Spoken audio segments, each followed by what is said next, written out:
Hey guys. Hello!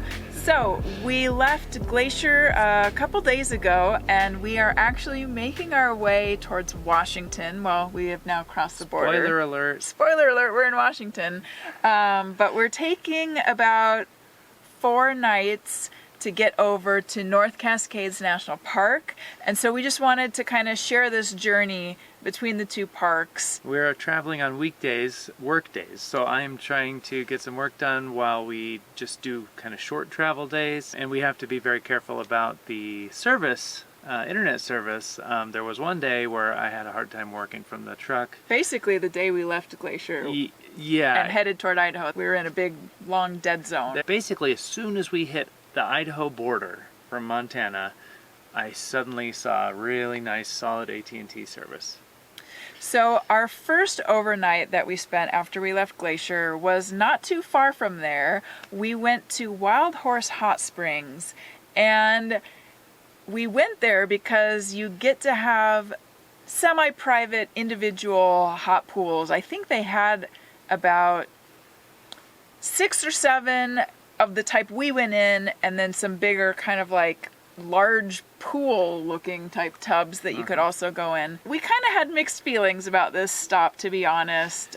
The pools were really nice that you could control the heat, like that you had a super hot spigot that you could turn it up as much as you wanted, make it as hot as you wanted. The other really great thing, true to its name, Wild Horse Hot Springs, was that we did see wild horses grazing in the field nearby, and the woman who worked there that helped us was very, very nice, very friendly. The downside was that we thought it was a bit overpriced. I think we paid $45 to dry camp plus use the hot springs pools, and it was just more run down. Pretty rustic, sure. So for our next overnight, which was last night, we just stayed in a Cabela's parking lot. But it's kind of nice to have that option. It's a little, nicer than a rest area where you're going to have semis sandwiching you and running their engines and that sort of thing. And tonight we are at a harvest host. We are at Northridge Farm, and it's fantastic. This harvest host actually has water and electric hookups, and they've got for free. For free. No additional well, fee. Your membership. Yep.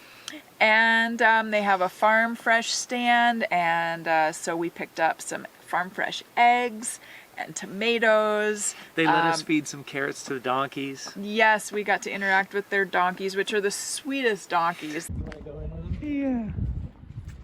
That's Grandma, the white one. So apparently Maggie hit stop record before we did the feeding and started recording after. We had a bunch of carrots. I loved them. Yeah, and they're very pushy about getting it from us. One of them actually grabbed my shirt with its teeth and ripped my shirt a little bit. By mistake. These are rescues, right? Yeah, they're rescues. They're very sweet.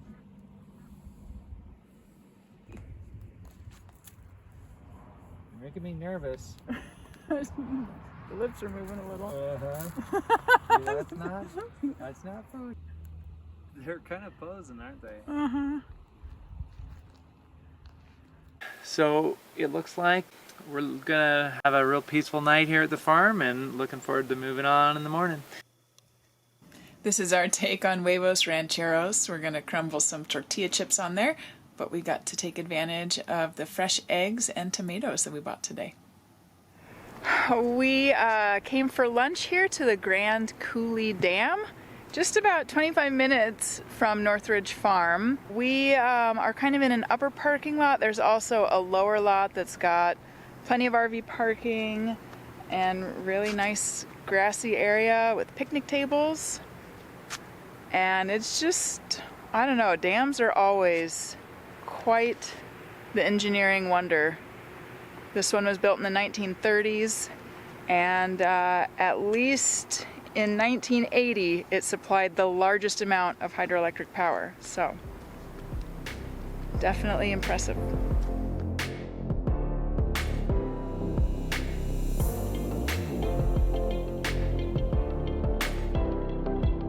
After we left Northridge Farm, we went and stayed with our friends Brian and Lee of Campendium. Yeah, we stayed with them on their land in Tonasket, Washington.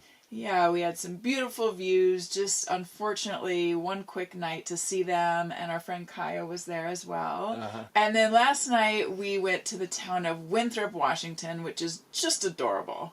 Yeah, we stayed at the Harvest Host in town there, Madhow Valley Cider House.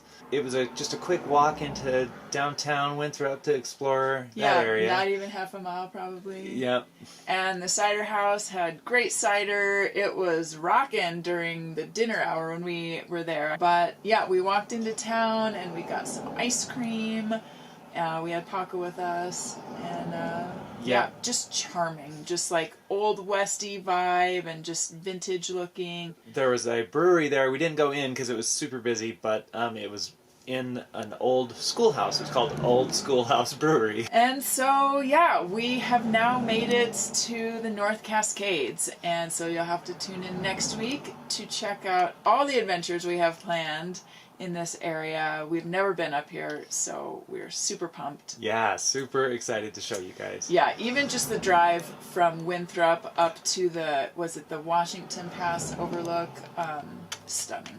All right, guys, tune in next week for all the action, and thanks so much for watching. See you then.